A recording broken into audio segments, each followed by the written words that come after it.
Good afternoon. We're convening the Senate Committee on Transportation on our 3 p.m. agenda here in Senate Conference Room 224, as well as online. We do have a number of bills on the agenda today, so should we become disconnected, we will be rolling everything that remains over to our Thursday agenda at 3 p.m. We will ask folks to limit their testimony to 2 minutes to make sure everybody has time to speak, since we will be cut off with a hard stop at 4:30. And with that, looks like there's about 6 or 8 bills here. But up first is House Bill 1059 relating to transportation, which repeals sections 264.19, 266, 2.3, and 266.22, just for the purpose of deleting obsolete or unnecessary provisions.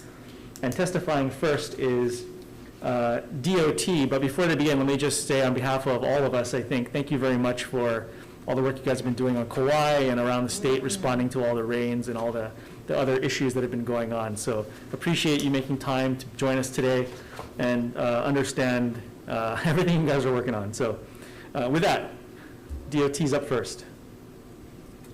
Good afternoon, Chair Lee, Vice Chair Inoue, and members of the Transportation Committee. Jake Butai for DOT. Yeah, thank you for your acknowledgement. Our number one job is to clear the roads and keep people safe, and we certainly take that seriously.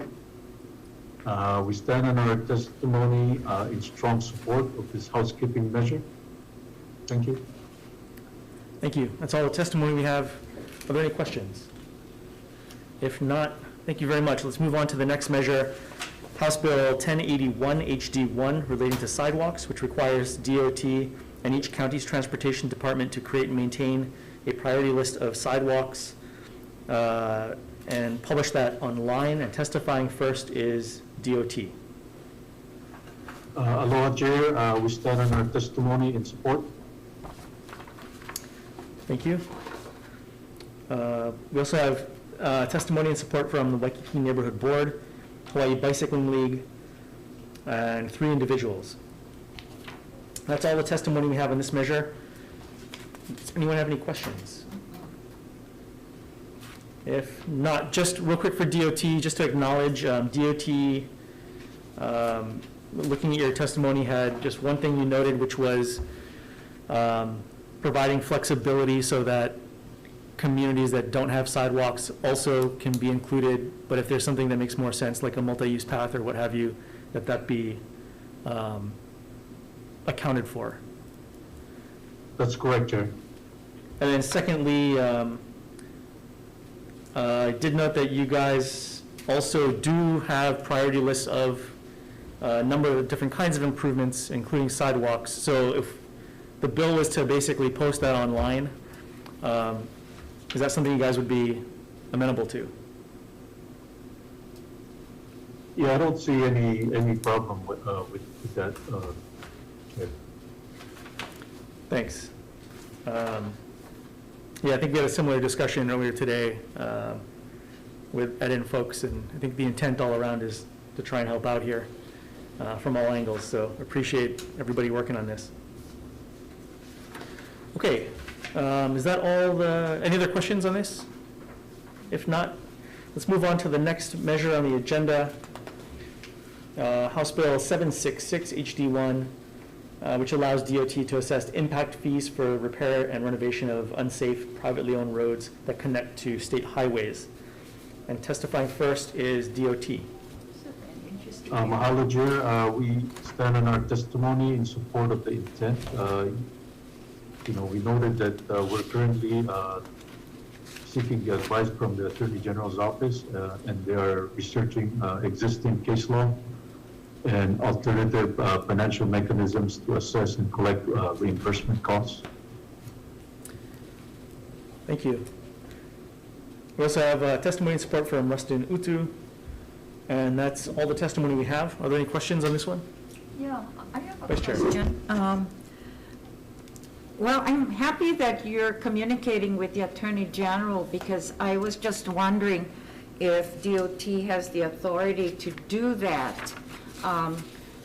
And interesting, because the counties at any development, within an area in the state, and if they're, as an example, if they're approving a subdivision near intersections or near, on county roadways, and if there's a highway right there that connects to it, usually the county has the authority to communicate with the state, but also to make that part of their development agreements in assessing fees or impact fees. So I'm again, thanks that you guys are communicating with Attorney General, because I don't know if you guys can do it yourselves, because normally the ask is the state or agencies will give the county the approval and the county administers the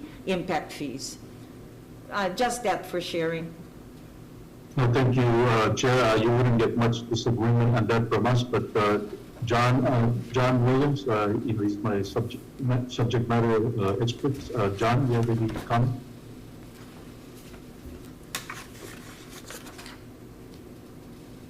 Can you please unmute John Williams? Yes, that's kind of exactly what we're discussing with the Attorney General's, the ability to collect the fees. Right. I think there's some issues there, and we're just trying to work that out.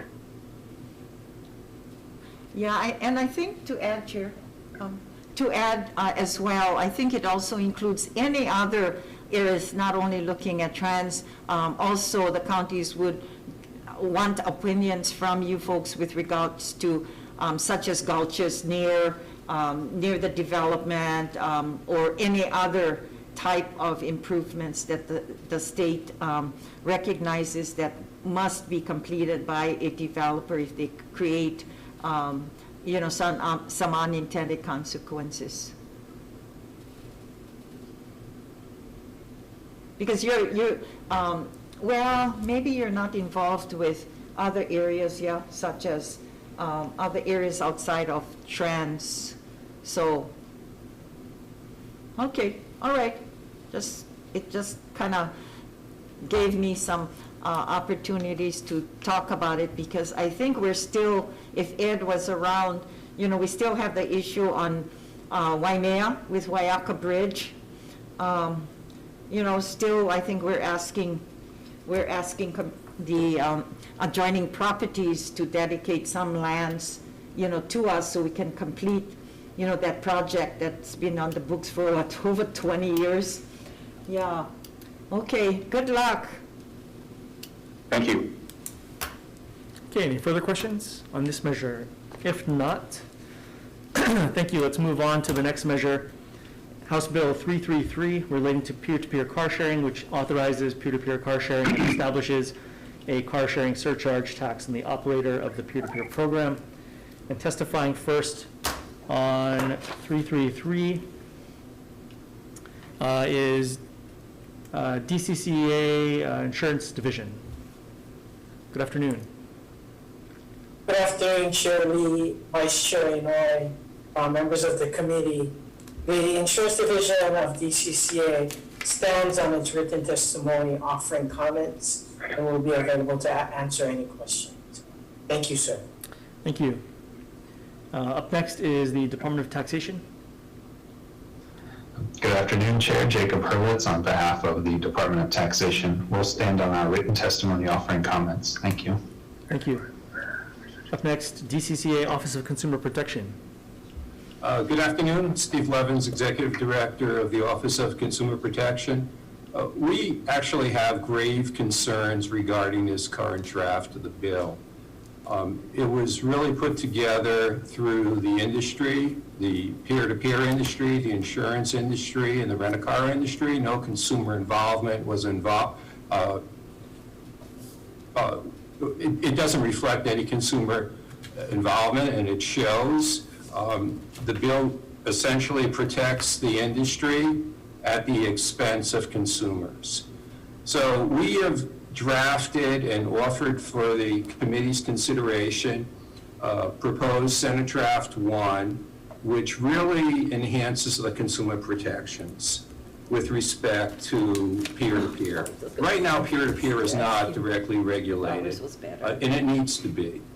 But with respect to this bill, we believe that our draft, which it has enhancing the consumer disclosures, it removes ambiguities that exist in this bill regarding recall provisions, and it provides robust insurance protections for consumers, which are akin to the TNC protections that already exist in current law here in Hawaii.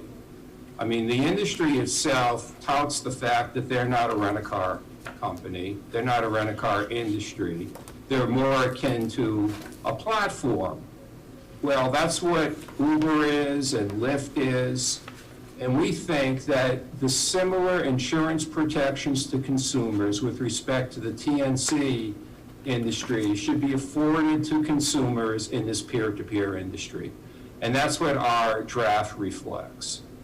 If you have any questions, be happy to address it, but we think that as it stands right now, it's grossly deficient for consumer protection, and we think that our draft remedies a lot of those deficiencies. Thank you.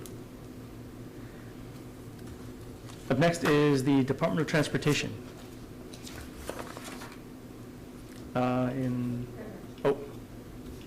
Sorry, Chair, I was trying to unmute. Yeah, we stand on our testimony in support. Thank you. Up next, Tax Foundation. Good afternoon. Good afternoon, Chair, Senators, Tom Yamachika from Tax Foundation of Hawaii. Our written testimony is very brief, and we will stand on it. Be happy to answer any questions.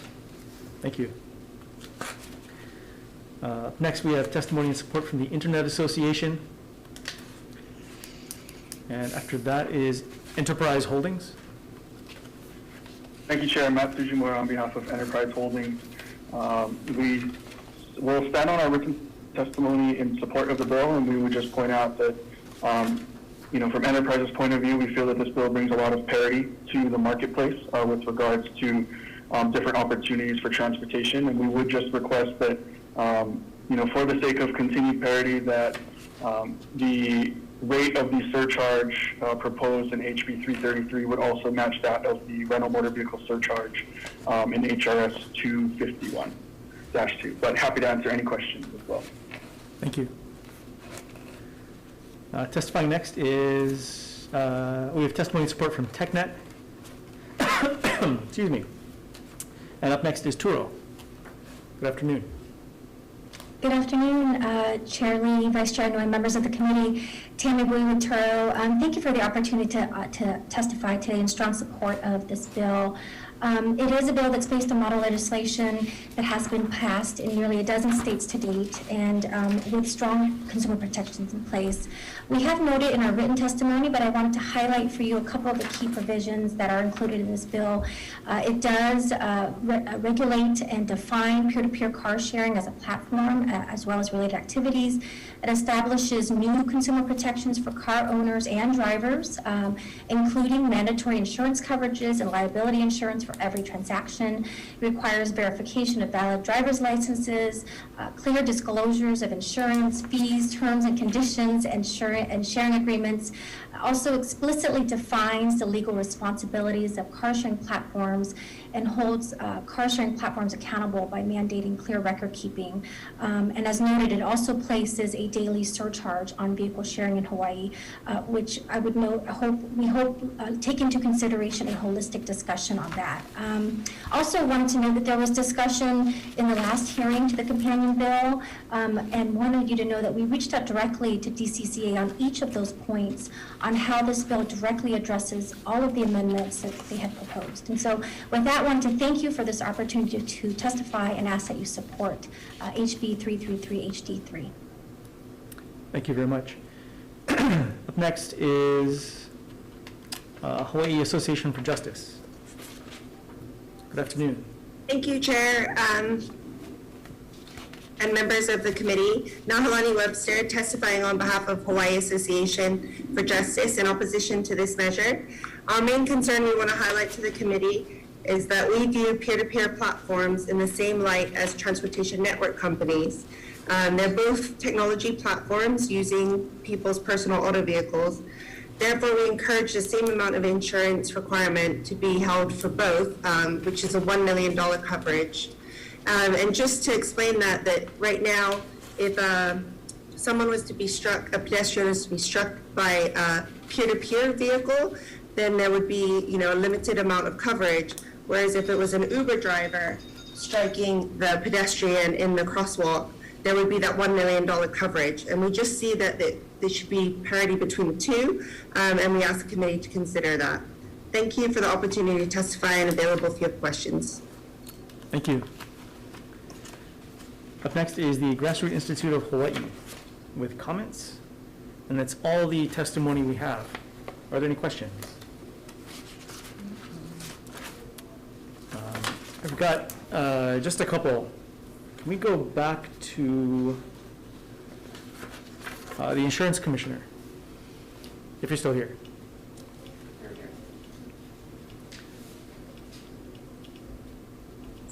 Yes, Chair. Good afternoon, thanks. In your testimony, you noted, when the Senate bill crossed, which was a similar bill in its scope, we did have a number of questions and discussions about levels of insurance and that sort of thing. Your testimony this time brought up something a little bit different, which was the jurisdictional issue and whether or not. Well, currently, I think what OCP is proposing is that, the peer-to-peer company use an authorized insurer, and that would be our preference. Because if they use an unauthorized insurer, like a surplus line carrier, we would not have jurisdiction over that entity. I do want to point out there is an error in our testimony that we speak to HD4.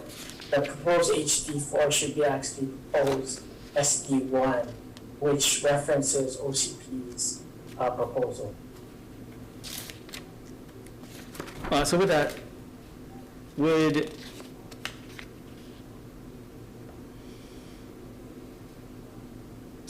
we to address that, would it simply be just adding in like a single line that essentially, separate apart from OCP's proposed HD, which has a whole bunch of other stuff in it, but we're just focusing on this one issue, were we to say that essentially you'd have to carry coverage from someone who is certified, appropriately, or licensed, authorized? Would that basically address the concern that you're raising? Yes, I think that if we say that it has to be an authorized insurer, at least if there's any non-compliance issue, the insurance division would have jurisdiction over that insurer. Okay, thank you. Yeah. And then a quick follow-up with DOTAX. You're still here as well. Still here, Chair, thank you. Thanks.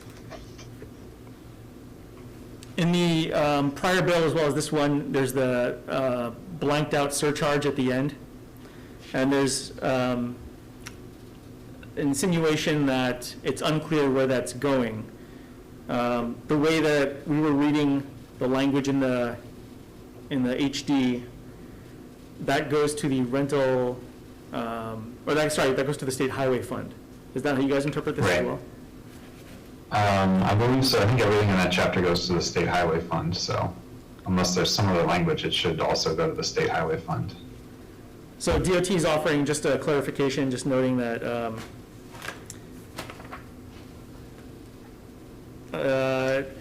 the peer-to-peer car sharing program shall be responsible for remitting a surcharge tax to the department, you guys, which shall deposit all of the monies from the surcharge tax into the state highway fund established by 248.8.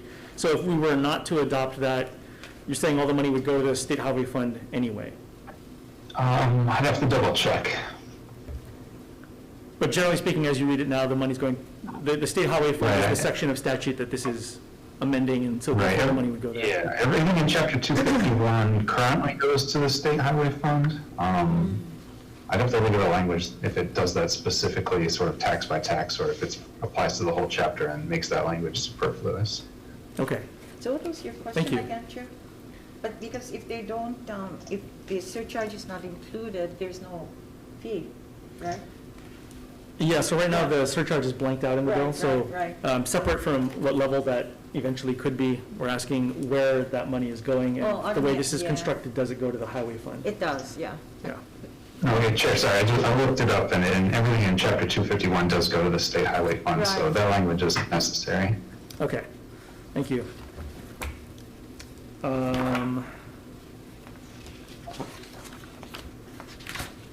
And then, so thank you. And then a quick follow-up for Turo. Yes, Chair. Hi, so to the point raised by the insurance commissioner, separate from what level of insurance is appropriate and all of that, but rather just requiring that whoever is doing the insuring is registered or is authorized in the state of Hawaii.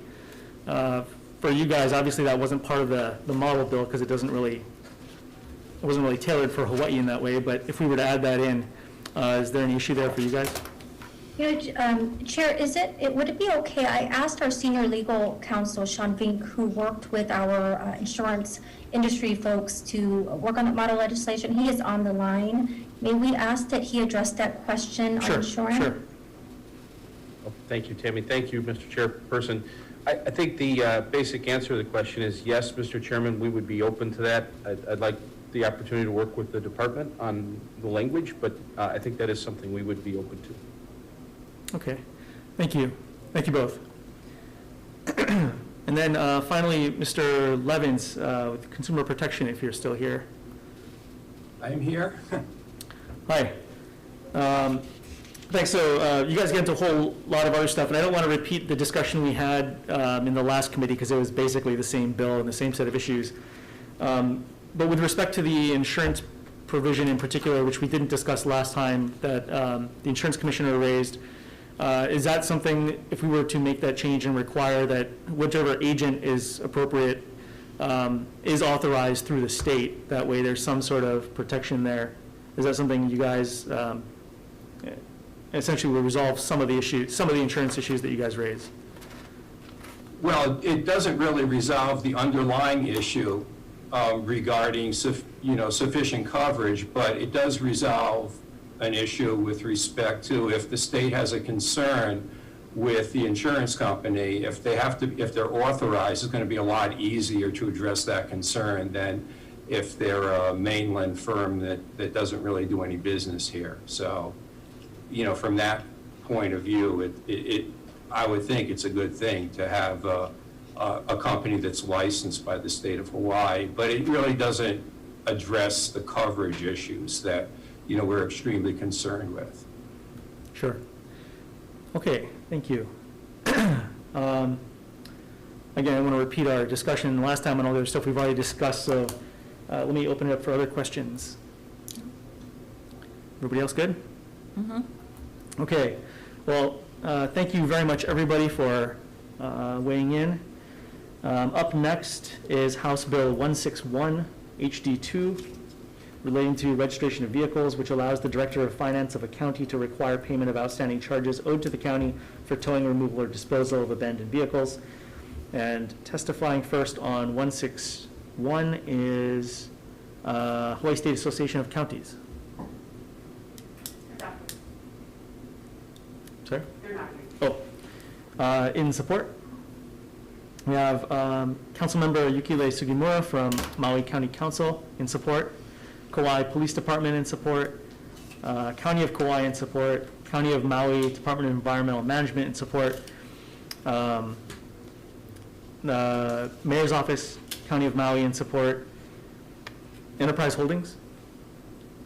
Thank you, Chair. Matt Sujimura on behalf of Enterprise Holdings. We'll stand on our written testimony offering comment. With comments, thank you. We also have testimony in support from two individuals. that's all the testimony we have. Are there any questions on 161? If Yes, not, Chair. Senator Favela. Yeah, I know we have limited people testifying on screen for this bill, but as you can see, our neighbor island families are really interested in this bill, so they can get cars out of the road without having plants and trees growing through them before they can get them removed. So I think this is something great. Thank you for hearing the bill. Thanks very much. All right, if there are no questions on this one, let's move on to the next measure, House Bill 1056 HD1 relating to motor carrier vehicle safety inspections, which expands the authority of the Director of Transportation over required motor carrier vehicle inspections and authorizes administrative rules to be adopted. And testifying first on 1056 is Department of Transportation. Aloha, Chair. We stand on our testimony in support. Thank you. And that's all the testimony we have. Are there any questions? All right, if not, why don't we move on to the next measure? House Bill 273 HD1 relating to license renewals, which allows the Department of Transportation to adopt emergency rules to allow for license renewals to be completed by mail or online. Testifying first on 273 is Department of Transportation.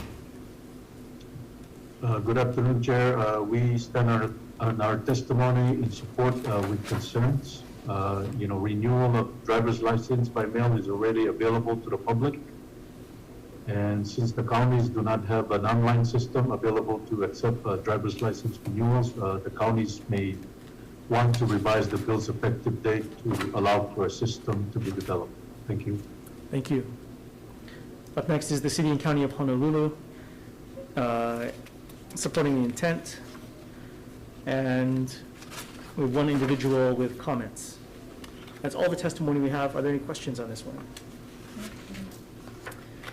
Real quick, so for DOT, to your point, I think in your testimony you were supportive, but raised the point that you have the authority or the ability already to do this. Reading that section, it seems like individuals who cannot make it in person can request renewal by mail or remote renewal, however it's put. Is it clear that the way you guys read that section of statute that you could apply that to everybody across the board in the case of a pandemic? Or is that like an individual thing that individuals have to request an exemption for? If you don't mind, Chair, can you unmute President Coe? I think we have the authority, but let me he's the domain expert, so can you Sure. unmute him?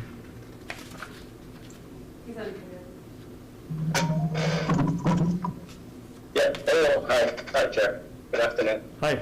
Yes, under the current statute, yes, it applies to anybody who wants to renew by mail. It is allowable. Also, with the Governor's emergency proclamation, it is suspended that part, so it is allowable as well under the emergency proclamation. So you guys could, You can do it anyway? so you guys can do it just across Yeah. the board right now. So even without, let's say in the future, Correct. a few years down the road, the Governor's proclamation expires, the way that you interpret that, you could again, at that point, without a Governor's proclamation, apply that to everybody across the board? Yes, renewal by mail, yes, it is available to everybody currently, with or without the emergency proclamation. Okay.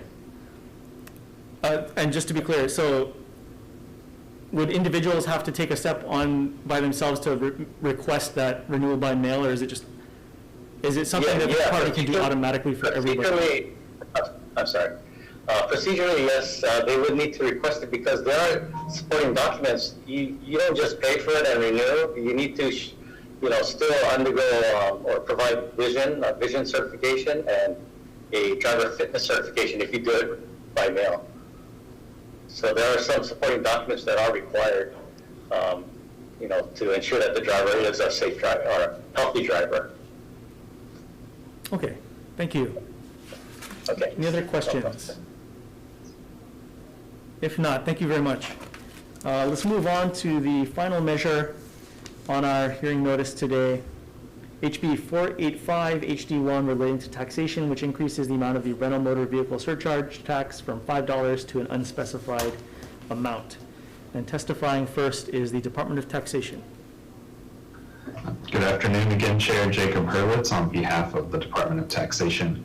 We'll stand on our written testimony, offering comments and requesting a January 1st, 2022 effective date. Thank you. Thank you. Up next is Department of Transportation. Aloha, Chair. We stand on our testimony in support. Thank you. Tax Foundation of Hawaii. Thank you, Chair. Tom Yamachika from the Tax Foundation of Hawaii will stand on written testimony, providing comments. Be Thank you. available for questions. Thank you. Enterprise Holdings. Good afternoon. Thank you, Chair. Matt Tsujimura on behalf of Enterprise Holdings. We'll stand on our written testimony in opposition, but I do just want to point out one data point, which is that rental cars comprise only about 5% of the total of registered vehicles in the state. Currently, the rental motor vehicle surcharge is $5 a day, and that $5 actually equates to about 26% of the total funds that go towards the highway special fund. And especially in a time right now in COVID, because the rental car industry has been hit so hard, and we've, I think we're only even recovered to maybe 20% of the levels pre-COVID. Even, I'm sure, Department of Transportation Highways Division can attest to this, but I mean, that's a very big hit, and I think that this year is just a very inappropriate time to be considering any increases to this surcharge, just simply because the industry won't yield whatever projections of income that they had prior to, based on the pre-COVID numbers. But happy to answer any questions as well. Thank you. Up next is Grassroots Institute of Hawaii with comments. Avis Budget Group. Good afternoon, Chair Lee, Vice Chair Noe, and members of the committee. Kendall Matsuyoshi testifying on behalf of Avis Budget in opposition to House Bill 485.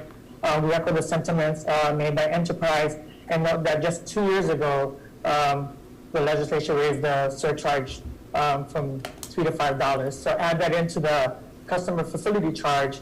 Hawaii rental car customers pay one of the highest surcharges among in the country. And again, we've also been impacted by COVID, and so we just ask that we allow the industry time to recover before any increases are considered. Thank you very much. Thank you. And finally, we have testimony and support from one individual. And that's all the testimony we have on this measure. Are there any questions? I've got a couple real quick. For not DOT, Department of Taxation. If you're still with us. Yeah, I'm still here, Chair. Thank you. The effective date for the bill you had requested was set off. Was that just a function of trying to update forms and? Right, just to get it into our regular forms update process. Okay. Thank you. And then Tax Foundation, Mr. Yamachika, if you're still with us. Oh, good afternoon. Yes, I am. Hi. In your testimony, you raised the point that rather than continual earmarking of revenues, a direct appropriation of general funds would be preferable for paying for highway upgrades and maintenance and that sort of thing, rather than earmarking revenues through a special fund. Is that right? Yes. So I do realize that that this particular tax is going to the highway fund already, and that's fine. Oh, sorry, that's okay then? I mean, like, from the way that this thing's constructed and we pay for our roads and highways, going to the highway fund, sorry, I'm just unclear. Yeah. Would general funds or highway funds be preferable, from your perspective? Well, the reason why we have the highway fund is to facilitate matching federal dollars for highway-specific projects, and I think it would be preferable to have the accountability go through that to fund in this circumstance. Okay, well, thank you. And then for enterprise. Yes, Chair. Hi, we had a similar bill which applied only to Maui County, Senate bill that we had heard earlier. This one applies statewide, or would apply statewide as it's written right now, assuming there's a blank filled in. But were it filled in the same way that the Senate bill originally read, it would be from $5 to $8. At the time, there was discussion about obviously the impacts on Maui and other sorts of things that were in the discussion. But just as a statewide question, moving to beyond $5 to $6, $7, or $8 down the road,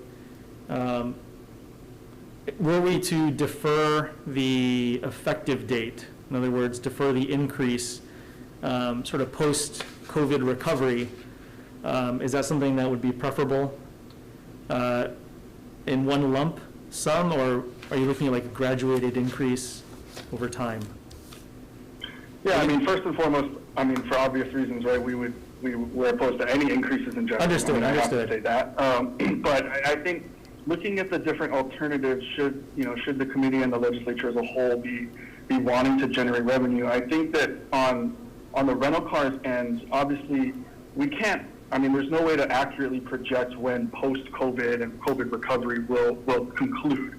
And so being able to ensure that, or keeping in mind that, we want to be able to maintain price and cost levels to be able to encourage tourists to keep coming back because we won't price them out, we would recommend to the committee that, as small, gradual, and incremental increases, whether it's 50 cents or $1 a year for X amount of years going out versus come all in 1 year, $3 as a whole, that kind of gradual increase would be most preferable. Okay, thank you. And then for Avis.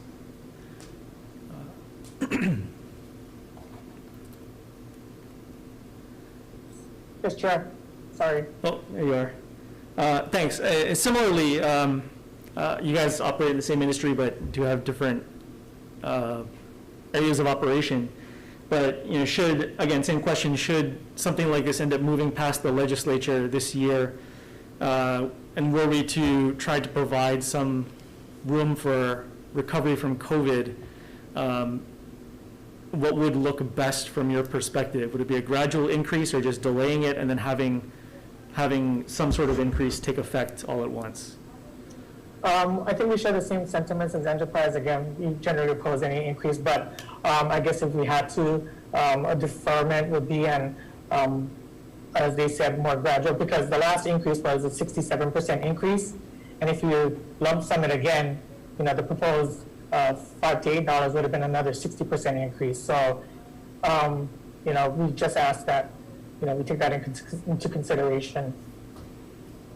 Thanks. So rather than going from like $5 to $18 in 1 year, we're talking about spreading, I'm joking. Okay. Thanks. Further questions? Yeah, I Yes, Chair. have just a comment to make. I don't think that you would want to do a gradual increase adding on to, future and dividing the cost, let's say 50 cents every other 3 years or so, or $5. We have to recognize the rentals are not only used by the veterinary industry, it's also our own people when they travel throughout the islands. And I've heard many of our constituents, including recently when visiting, they're getting from Hilo or Kona, those that I hear more often from, and they have to rent a car to get to Queens or to wherever. And amazing that their remarks are, why are we paying when we call in for a reservations or make a reservations? And the rental car companies, sometimes they're really good about giving a really reasonable rate, let's say $39 a day. But when they get the receipt and they check out, it's like $59 or $70. So your $39 car is kind of really obsolete because of all the taxes that are there. The user doesn't pay only the surcharge. There's all the other charges that we already collect for the buildings that we built already on Maui and our new parking lot, what do we call that? The Conrec building. So, you know, and that was increased as well. So I don't know. I think the rental car operations will probably end. I mean, they'll die, I'm sure, because we got Uber, we got everybody else, we got peer-to-peer, we got, I mean, they have a choice. But I think we're pricing our rental cars out of the market. I think we're just adding too much money just to take care of our other things. Another thing too is that we're looking at not only, I mean, the gas taxes will disappear in several years, and we're going to be using a different method of how we're going to collect monies to take care of our roads. But I tell you, it's going to be very difficult for the rental car operations, and that's my comments. Sure. And coming from a visitor industry for 20 years, I just feel that the rental car operations are taking a hit on all of this. Okay, well, save it for our breakout room and our DM discussion. Okay. And with that, so any other questions on this measure before we close it out? If not, why don't we recess then for decision-making, and we'll be right back.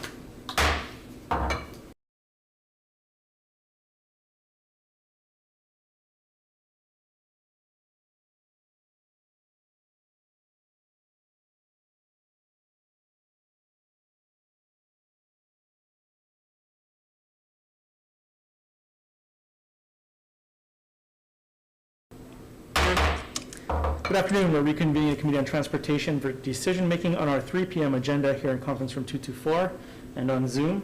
Up first is House Bill 1059 relating to transportation, which deletes obsolete or unnecessary provisions of HRS. Recommendation is to move this as is.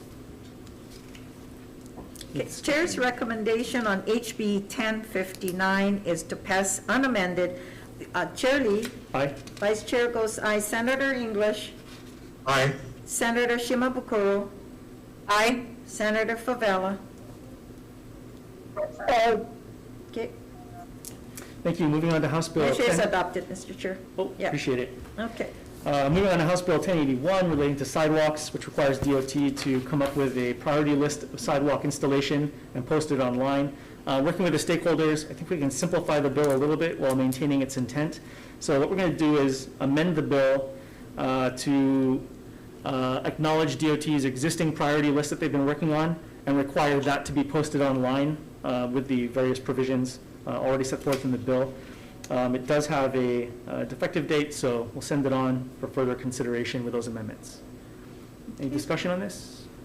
If not, Chair's recommendation on HB 1081, House Draft 1, is to pass with amendments with 5 members present. Are they in reservations? Any no votes? Mr. Chair, measure is adopted. thank you. Moving to HB 766, HD1 relating to the Department of Transportation, which allows the Department of Transportation to assess impact fees for a repair or renovation of an unsafe privately owned roadway. This one we'd like to move on with tech amendments. Is this the one? Oh yeah, I'm sorry. With tech amendments. It's got an effective date of 2050, which we'll leave in there. Okay. That's 766. 766. Okay. Chair's recommendation on HB 766, House Draft 1, is to pass with amendments. With 5 members present, are there any ayes? Any no votes? Mr. Chair, measure is adopted. Thank you. And just to clarify the record, there's no WRs or no's on that one. Okay. Moving on to House Bill 333 relating to peer-to-peer car sharing, authorizes peer-to-peer car sharing and establishes surcharge tax and program framework. We'd like to move this forward, but we want to defer it till Thursday, just to figure out a couple of the language issues that we'd like to dive into, clean it up a little bit. So we'll defer it till this Thursday, the 18th at 3:01 p.m. Here in conference room 224 and online. HB 161 HD2 relating to the registration of vehicles, which allows the Director of Finance of a county to require payment of outstanding charges in the case of abandoned vehicles and so forth before new registration is issued. I'd like to move this on as is. Okay. Chair's recommendation on HB 161, House Draft 2, is to pass unamended with 5 members present. Are there any reservations? Any no votes? Mr. Chairman, there are 5 ayes. Measure is adopted. Thank you very much. Up next, House Bill 1056 HD1 relating to motor vehicle safety inspections, which expands the authority of the Director of Transportation over required motor vehicle carrier inspections and authorizes rule adoption. We'd like to move this on as is.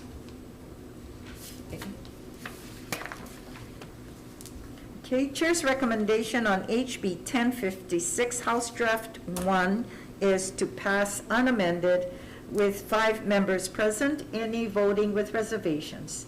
Any voting noes? 5 members ayes. Mr. Chair, measure is adopted. Thank you. Moving on to House Bill 273 relating to license renewals, allows the Department of Transportation to adopt emergency rules to allow for license renewals to be completed by mail or online. Similarly, we'd like to defer this one to Thursday, the 18th at 3:01 p.m. here in this room and online, just to sort out a couple questions relating to the bill. And finally, HB 485 HD1 relating to taxation increases the amount of the rental motor vehicle surcharge tax to an unspecified amount. We'd like to move this forward, noting it is blanked out. The amount of the increase is blanked out and does have a defective date. So unamended? Unamended. Okay. And thank you for your comments Okay. earlier on. Chair's recommendation on HB 485, House Draft 1, is to pass unamended. This one here, Chair Lee. Aye. Aye. Vice Chair goes no. Senator English. Aye. Senator Shimabukuro. Aye. Okay. Senator Favela. Senator Favela. Senator Favela, unmute yourself. Aye. Okay. Measure is adopted with 4 ayes and 1 nay. Thank you very much. That's the end of our agenda for today. We are adjourned. Hey.